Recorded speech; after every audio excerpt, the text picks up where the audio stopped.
तो एपिसोड की शुरुआत में दिखाया जाता है कि वो सभी लोग बेड पे होते हैं, जहाँ पे जो ग्रेनेड होती है वो सातों से कहती है कि सातों अब हमें हमारे रिलेशनशिप को आगे बढ़ाना चाहिए। तभी मासा कहती है कि उसके लिए हमें तुम्हें क्लोज होना पड़ेगा, जिसपे हिमे कहती है कि अगर ऐसी बात है तो मैं सातों के करीब सोऊंगी। तभी नेपल्स भी कहती है कि मैं तो बीच में सोऊंगी। उसके बाद हमें दिखाया जाता है कि जो दादाजी है उसने बताया था कि तुम लोग सातों के जितने ज्यादा करीब होगे उतनी ज्यादा सातों की पावर बढ़ेगी। तभी जो सातों होता है उससे कहता है कि मेरे हाथ में चोट लगी है तो क्या हम ये सब बात में कर सकते हैं, जिसपे हिमे उससे कहती है कि तुम चुप रहो, तुम्हें हमारी फीलिंग की बिल्कुल भी फिक्र नहीं है। तभी जो साता होता है वो अपने मन में कहता है कि अगर ऐसा ही चलता रहा तो मैं अपने आप को रोक नहीं पाऊंगा। पर तभी वो हिम्मत करते हुए सबसे कहता है कि हिमे जो है वो मेरे दिल के सबसे ज्यादा करीब है, जिसपे नेपल्स कहती है कि मुझे पता है, मुझे इससे फर्क नहीं पड़ता कि मैं तुम्हारे दिल में कौन से नंबर पे हूँ। पर तभी जो ग्रेनेड होती है वो इमोशनल होते हुए कहती है कि सातो तुम्हें हमारी फीलिंग की बिल्कुल भी चिंता नहीं है। ऐसा कहने के बाद वो तुरंत सातो के ऊपर चिपक जाती है और वो कहती है कि सातो तुम मेरे साथ जो करना चाहते हो तुम वो कर सकते हो। वहीं पर जो सातो होता है वो अपने मन में कह रहा होता है कि आप मुझे क्या करना चाहिए। तभी उसके पीछे से कोई कहता है कि रिंगिंग तुम आगे रुके क्या हो, तुम्हारे पास एक अच्छा मौका है, तुम्हें इस मौके का फायदा उठाना चाहिए। जिसपे सातो उससे कहता है क्या कि तुम कौन हो। पर तभी सातो नोटिस करता है कि वहाँ पे हिमे होती है जो उससे कहती है कि लगता है तुम कभी तो मजे कर रहे हो। सातो जो होता है वो नोटिस करता है कि सारी लड़कियां उससे चिपकी हुई होती है। सातो जो होता है हिमे को समझाने की कोशिश करता है, हिमे जो होती है वो नहीं समझती और वो उससे नाराज हो जाती है। पर तभी हमें पता चलता है कि यह समय सातो का एक सपना होता है। तभी जो सारी लड़कियां होती है वो भी जाग चुकी होती है। तभी जो सातो होता है वो हिमे से कहता है कि हिमे मुझे तुम्हारे साथ डेट पे जाना है। वही पे ये बात सुन के जो नेपल्स होती है वो कहती है कि ये तो काफी अच्छा आइडिया है, हम सब लोग काफी तो मजे करेंगे। तभी सातो उससे कहता है कि मैं सिर्फ हिमे के साथ डेट पे जाना चाहता हूँ। ये बात सुन के जो नेपल्स होती है तो उदास रहती है। तभी जो ग्रेनेड होती है वो कहती है कि तुम चिंता मत करो, तुम लोग डेट पे जा सकती हो, इनको मैं संभाल लूंगी। ये बात सुन के सातो और हिमे काफी हैरान रहती है क्योंकि उन्हें लगा कि जो ग्रेनेड है वही उनके लिए सबसे बड़ी प्रॉब्लम है। और उसके बाद हमें हिमे को दिखाया जाता है जो डेट के लिए तैयारी होती है। उसके बाद हमें सातो को दिखाया जाता है जो दादाजी से कहता है कि मैं हिमे को डेट पे लेकर जाना चाहता हूँ, पर मेरे पास इस दुनिया की करेंसी नहीं है, तो क्या आप मुझे कुछ पैसे दे सकते हो। दादाजी जो होते हैं वो सातो को कुछ पैसे देते हैं और वो कहते हैं कि मैंने तुम्हें थोड़े ज्यादा पैसे दे दिए क्योंकि मुझे पता है कि तुम दोनों वो सब करने वाले हो। जो बात सुन के सातो जो होता है काफी ब्लश करने लगता है और उससे कहते हैं कि ऐसा कुछ भी नहीं है। पर तभी वहाँ पे हिमे आ जाती है और वो कहती है कि सातो मैं तैयार हूँ डेट के लिए। उसके बाद हमें दिखाया जाता है कि वो लोग डेट पे चले जाते हैं जहाँ पे वो तीनों भी उनका पीछा कर रही होती है। तभी जो मासा होती है उसे भी काफी बोरिंग लगती है, इसलिए वो ऐसे जाने लगती है। पर जो ग्रेनेड होती है वो उसे रोक देती है और उसके बाद हमें देखने को मिलता है कि सभी लोग जो होते हैं वो सातों को पहचान रहे होते हैं और उससे ऑटोग्राफ मांग रहे होते हैं। जिस पे हिमे अपने मन में कहती है कि ये बिल्कुल भी डेट के जैसे नहीं है, पर फिर भी सातों खुश है तो मैं भी खुश हूँ। और उसके बाद वो दोनों एक रेस्टोरेंट में जाते हैं जहाँ पे वो खाना खा रहे होते हैं, जहाँ पे सातों के मुंह पे थोड़ा खाना लग जाता है जिससे हिमे साफ कर देती है। वहीं पर वो तीनों ये सिर्फ देख रहे होते हैं। तभी नेपल्स कहती है कि मुझे समझ नहीं आ रहा कि सातों सिर्फ हिमे को इन्विटेशन क्यों देता है। जिस पे ग्रेनेड कहती है कि शायद से उनके वर्ल्ड में ऐसा रूल होगा कि तुम बस एक ही लड़की को डेट कर सकते हो,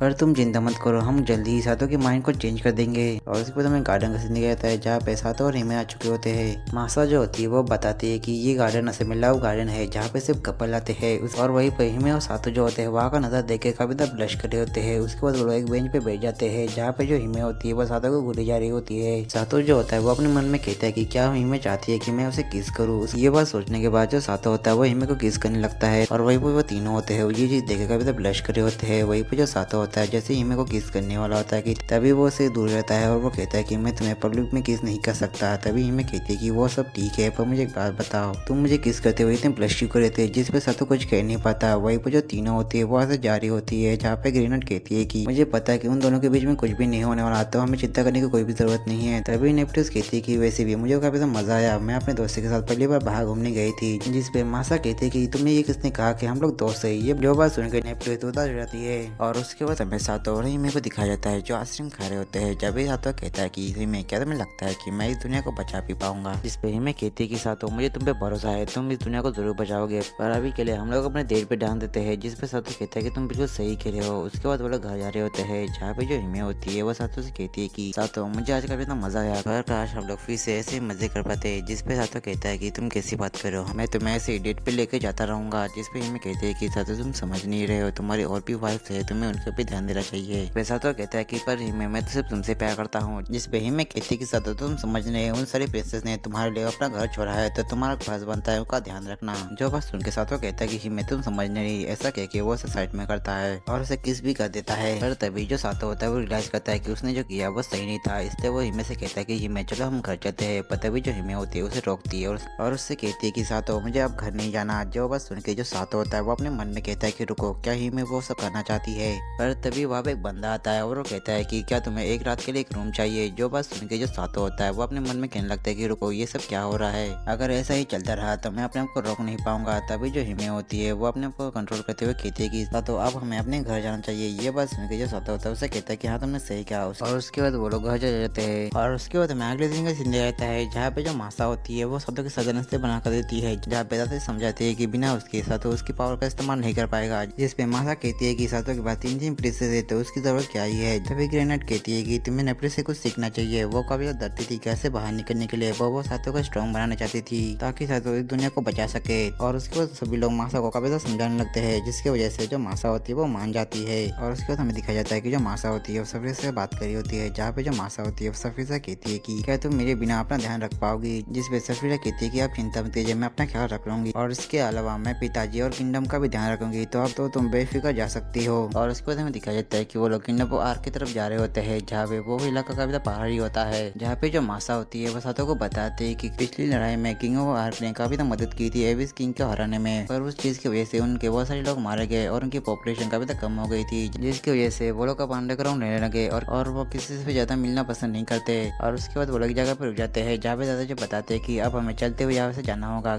और उसके बाद वो लोग पहाड़ों से होते हुए जा रहे होते हैं, जहाँ पे जो सातो होता है वो दादाजी से कहता है कि हम लोग कब पहुंचने वाले हैं, हमें चलते हुए 3 दिन हो चुके हैं। जिस पर दादाजी कहते हैं कि हम बस पहुंचने ही वाले हैं। पर तभी दादाजी उनसे कहते हैं कि यहाँ देखो, यहाँ पर तुम्हें बहुत सारे मॉन्स्टर के स्केलेटन देखने को मिलेंगे जो एविस किंग के ही साथी है जो पिछली लड़ाई में मारे गए थे। और वहीं पर जो नेपुटस होती है ये चीज देखकर भी एक्साइटेड होती है। तभी जो ग्रेनर होती है वो बताते हैं कि यहाँ पे कोई भी मॉन्स्टर नहीं है, तो चिंता करने की कोई बात नहीं है। तभी सातो कहता है कि अगर मॉन्स्टर हुआ भी जो मासा है वो अपने ड्रैगन फॉर्म में आके उसे मार देगी। जो बात सुन के मासा कहती है कि अगर तुम कैसी बात कर रही हो, मुझे उस फॉर्म को इस्तेमाल करने के लिए काफी ज्यादा मैजिक का इस्तेमाल करना पड़ता है। तभी जो मासा होता है वो कहता है कि हम काफी देर से चल रहे हैं तो हमें थोड़ा सा रेस्ट करना चाहिए। और उसके बाद हमें रात का सीन दिखाता है जहाँ पे जो सातो होता है वो दादाजी से कहता है कि क्या मेरे सारी रिंग जमा करने का कोई फायदा भी है। जिसपे दादाजी कहते हैं कि आखिर तुम ऐसी बातें क्यों कह रहे हो। जिसपे सातो कहता है कि क्योंकि कुछ लोगों का कहना है कि वो बिना रिंगिंग के भी एविस किंग से फाइट कर सकते हैं और उसे हरा भी सकते हैं। जिसपे दादाजी कहते हैं कि तुम उनकी बातों पर ध्यान मत दो, भले वो कितने भी ताकतवर क्यों ना हो, पर वो कभी भी एविस किंग को नहीं हरा पाएंगी क्योंकि एविस किंग को सिर्फ रिंग किंग ही हरा सकता है। और वैसे भी अब हमने 4 रिंग जमा कर ली है, बस हमें बस 1 रिंग जमा करनी है और उसके बाद तुम अपनी फुल पावर अनलिस्ट कर पाओगे। और फिर हमें अगले दिन का सीन दिखाता है जहाँ पे वो अपने डेस्टिनी तक पहुंच चुके होते हैं, जहाँ पे वो देखते हैं कि वो पूरा किंगडम जो है वो कितने तक खंडर हो चुका होता है। तभी उन्हें एक बड़ा सा खंडर मिलता है जिसके अंदर वो चल जाते हैं, जहाँ पे उन्हें कोई भी नहीं मिलता है। तभी जो सातो होता है उसे कोई तो दिखता है और वो इस चीज के बारे में दादाजी को बताता है। दादाजी होते वो बताते हैं कि वो कोई इंसान नहीं है, वो एक ऑटो रोबोट है। जिसपे सातो कहता है कि यानी कि एक रोबोट जैसा। जिसपे दादाजी बताते हैं कि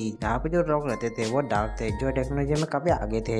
यहाँ तक जो ग्रेनाइट की सिटी है उनको भी डार्क ने ही बनाया था। जो बात सुन के ग्रेनाइट बताती है कि हाँ मैंने भी ये बात सुनी थी। पर तभी हमें देखने को मिलता है कि जो ऑटो रोबोट होता है अचानक से खड़ा हो जाता है और सातो के ऊपर अटैक कर देता है, जिसको सातो बहुत मुश्किल से डॉज कर पाता है। तभी जो सातो होता है वो दादाजी से कहता है कि आगे ये मेरे ऊपर अटैक क्यों कर रहा है। जिसपे दादाजी कहते हैं कि मुझे नहीं पता। तभी जो दादाजी होते हैं वो नोटिस करते हैं कि उस ऑटो रोबोट के हाथ में एविस किंग की रिंग होती है। दादाजी बताते हैं कि उसको एविस किंग कंट्रोल कर रहा है। तभी जो रोबोट होता है वो कहता है कि पिछली लड़ाई में हमने और बाकी किंगडम्स ने रिंग किंग की मदद की थी एविस किंग को हराने में, पर उसकी वजह से सारे किंगडम्स को काफी ज्यादा नुकसान हुआ था। पर जो बाकी के जो किंगडम्स थे वो अपने डैमेज को रिकवर तो कर पाते हैं, पर हम लोग नहीं कर पाते, जिसकी वजह से हम लोग एक्सटीन हो चुके हैं और ये सब रिंग किंग की वजह से हुआ है। तो वही पर ऐसा करने के बाद वो अपना एक मैजिक इस्तेमाल करता है, जिसकी वजह से सातो ऑटो रोबोट जो है वो स्टोन के वॉल में ट्रैप हो जाते हैं। तभी जो ऑटो रोबोट होता है वो सातो के ऊपर आकर देता है और उससे कहता है कि अगर तुम उनकी मदद क्यों कर रहे हो, तुम तो एक आउटसाइडर हो। जिसपे सातो कहता है कि इस दुनिया के लोग भी शांति से रहना चाहते हैं और इसके अलावा ये दुनिया हिम्मी की है, तो मैं इसे जरूर बताऊंगा। पर तभी हमें देखने को मिलता है कि जो दादाजी होते हैं वो स्टोन वॉल को तोड़ देते हैं। तभी जो हिम्मी होती है वो सातो को किस कर देती है, जिसकी वजह से सातो की जो पावर होती है वो एक्टिव हो जाती है और वो एक ही अटैक में उस ऑटो रोबोट को हरा देता है। और उसकी वजह सातो होता है वो दादाजी से कहता है कि क्या जो डार्क थे वो हमसे नफरत करते थे। जिस पे दादाजी कहते हैं कि ऐसा नहीं हो सकता, मुझे लगता है कि वो सारी बातें वो एविस किंग की वजह से कह रहा होगा।